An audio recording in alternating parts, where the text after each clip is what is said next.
Alors bonjour à tous les amis et bienvenue sur ma nouvelle vidéo YouTube. Je préfère prendre le micro à la main. Alors, déjà pour commencer, je sais pas si vous entendez la petite musique là. Relax, lendemain de Noël, au calme. Bon, on débute. Il y a une question qui me tenait à cœur et que je voulais voir avec vous, c'est comment avoir des abdos. Alors voilà, j'ai écrit un article sur ce sujet sur mon site internet, d'ailleurs je vous mets le lien en dessous. Ça me tient à cœur parce que je vois tout le temps les mêmes erreurs. Je vais vous les expliquer en détail quelles sont ces erreurs. C'est que les gens veulent avoir des abdos. Les gens se disent « Moi je veux des abdos, comment je fais pour avoir des abdos ?» Déjà je vais vous apporter la réponse tout de suite. Les abdos, vous les avez. Vous les avez peu importe votre état, si vous êtes gros, si vous êtes fin, vous allez les voir. C'est juste qu'il y a de la graisse sur vos abdos. Je vais vous expliquer quelque chose de très simple. C'est que votre graisse recouvre vos abdos. Vous avez les abdos en dessous, il y a toujours des muscles comme vos biceps ou quoi, ou peu importe quel muscle vous avez. Si vous les voyez pas, c'est juste que vous avez soit de la rétention d'eau, soit une source de graisse par-dessus. Alors qu'est-ce qu'on veut faire? C'est juste enlever cette couche de graisse.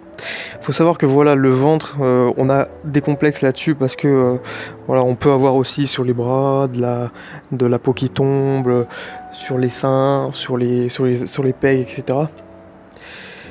Le ventre, le problème, c'est que voilà, c'est pourquoi ça se pose sur le ventre, pourquoi c'est le problème qu'on a tous. C'est parce que le ventre, c'est la partie du corps où on est le moins en mouvement.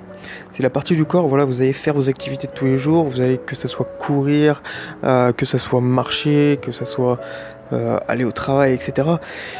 Vous le savez comme moi, vous êtes logique, c'est que on va bouger nos bras, on va bouger nos jambes. Ça va un petit peu accélérer. Je vous dis pas que ça va accélérer la perte de graisse, mais ça va un petit peu accélérer la perte de graisse sur ces zones-là. Donc vous allez moins stocker d'eau, moins stocker de graisse, ou vous allez la faire disparaître plus facilement. Le ventre, le problème, c'est que c'est la partie du corps qui va le moins bouger. Vous avez beau voilà, marcher, etc.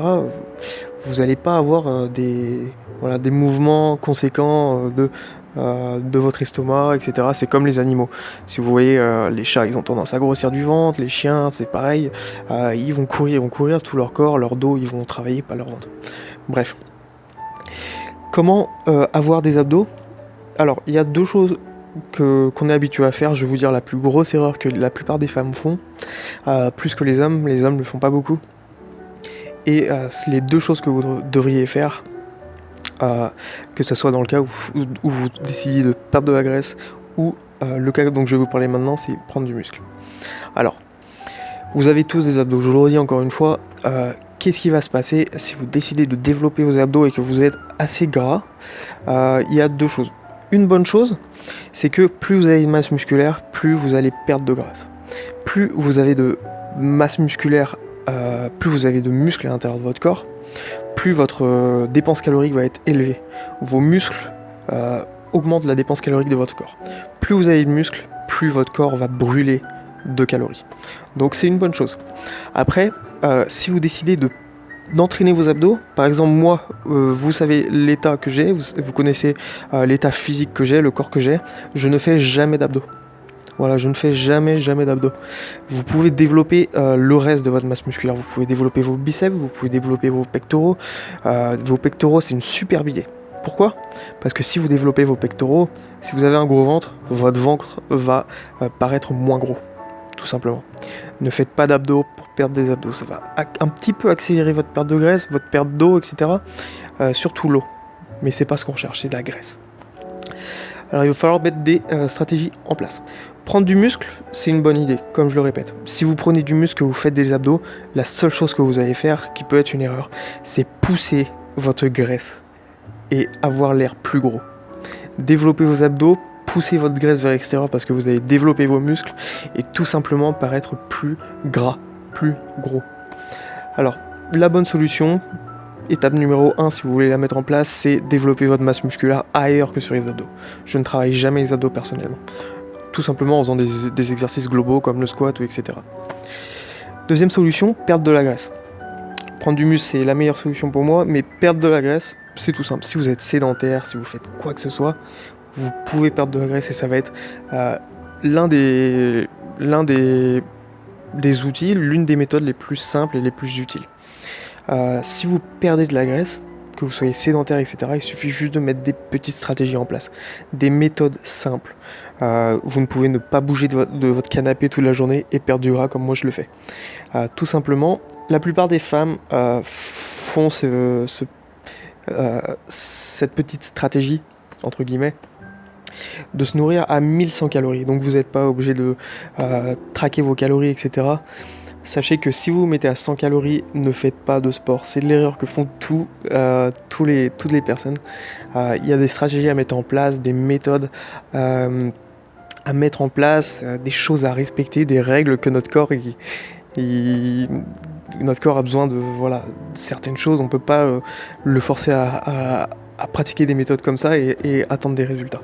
Ça marche pas comme ça. Métabolisme, etc. Vous avez beaucoup de choses qui se mettent en place, hormones, etc. Ce que je vous conseille, c'est que vous pouvez vous mettre à 1100 calories si vous ne faites pas de sport. Je vais vous parler un petit peu de ma petite histoire, histoire que je parle un peu de moi. Vous connaissez la diète frugivore. J'ai pratiqué cette diète, on mange principalement que des fruits. Donc vous pouvez manger les fruits que vous voulez. J'ai pris du gras malheureusement. Et ce que ça m'a forcé à faire, c'est de trouver les méthodes de perte de poids. Et c'est comme ça que j'ai trouvé les meilleures méthodes de perte de poids. C'est en faisant cette petite bêtise où je mangeais pas assez de protéines. Les protéines, c'est super bon pour la satiété et pour la perte de graisse parce que ça va augmenter votre thermogénèse, la température de votre corps, etc. Toutes ces choses-là, c'est des mines d'or. Sachez toutes les informations, mettez-les en place. Vous aurez beaucoup d'informations et ça va vous faciliter la vie. C'est beaucoup plus simple. Une fois qu'on a les clés en main, les clés ici, pour pouvoir agir de la meilleure manière possible. Voilà. Donc que je répète un petit peu les étapes, vous pouvez prendre du muscle ou perdre du gras. Libre à vous.